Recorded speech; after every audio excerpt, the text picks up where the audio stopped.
guys, welcome to Recipes Tested. I'm Brianna Robinson, and today I'm going to be testing out a chicken recipe with a creamy Parmesan sauce. This is the recipe that I am going to be making for my birthday dinner. I turned 29 this year. That's why I have this chef's coat on, because that's one of my birthday presents, so I just wanted to wear it.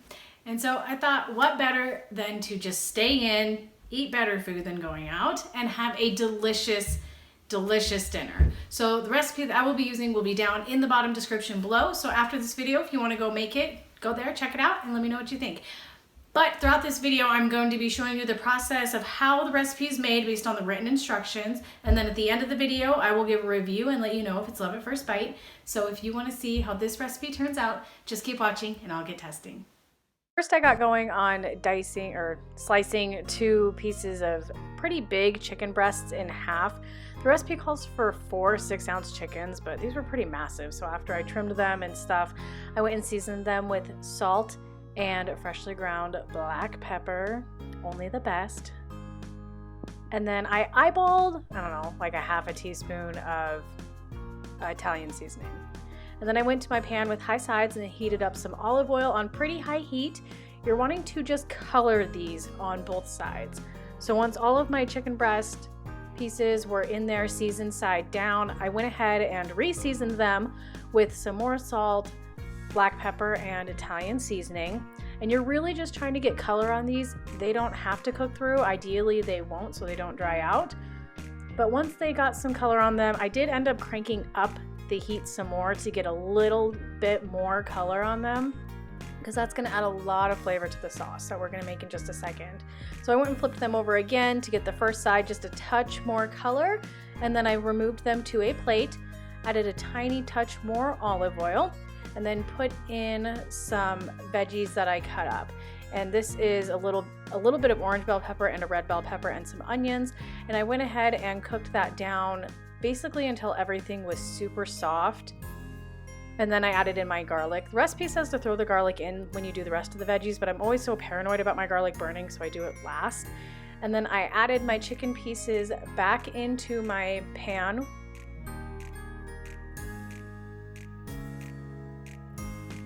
And once that was all added in, I made sure to add the juices, because that's a ton of flavor. You don't want to miss out on that. Don't leave it in the plate, put it in your pan so it can get in your belly. And then I went and put in some marinara sauce and some chicken stock. That's why there's that clump. That's my chicken base. So I went and mixed all of that in. And what this is gonna do a couple of things. One, we're gonna re-season with Italian seasoning. We're gonna cover it with a lid. And after 20 minutes, after the chicken has cooked all the way through, I went and checked my chicken breast to make sure they were all the way cooked through. And this was so soft, it was kind of acting like shredded chicken. It's pretty cool. And I should have done this after I took the chicken out, but I went ahead and added in a half of a block of cream cheese first, but then I took my chicken out and it grated in, I don't know, about 1/4 cup, half a cup of Parmesan. I kind of eyeballed it. And then you want to mix all of this together and really to get the cream cheese to melt.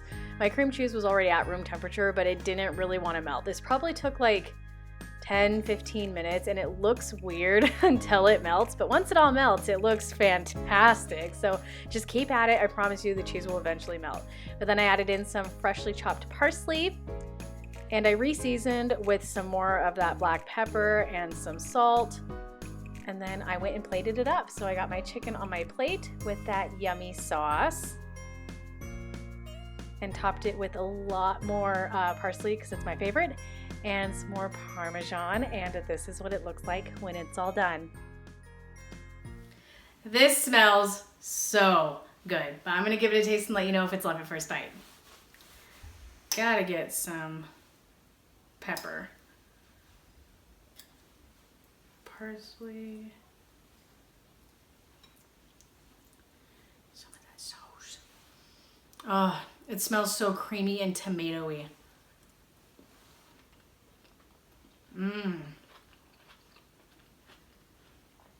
Oh my God.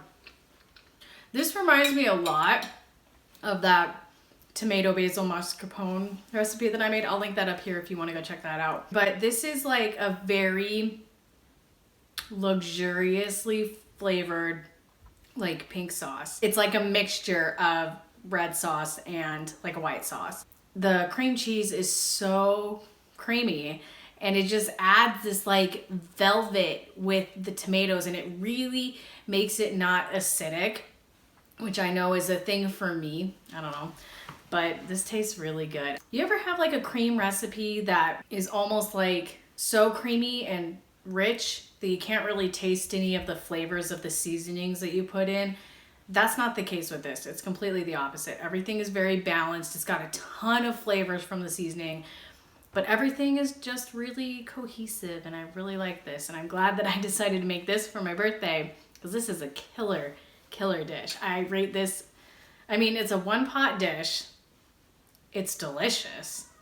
And it wasn't a fancy recipe. It wasn't something I had to go buy anything special for or anything that I was unfamiliar with. And I love it. I really do. I really think that you guys should give this a go. So again, go to the description, get the recipe there, and let me know what you think down in the comments. Don't forget to subscribe while you're here, and I will see you guys with my next video.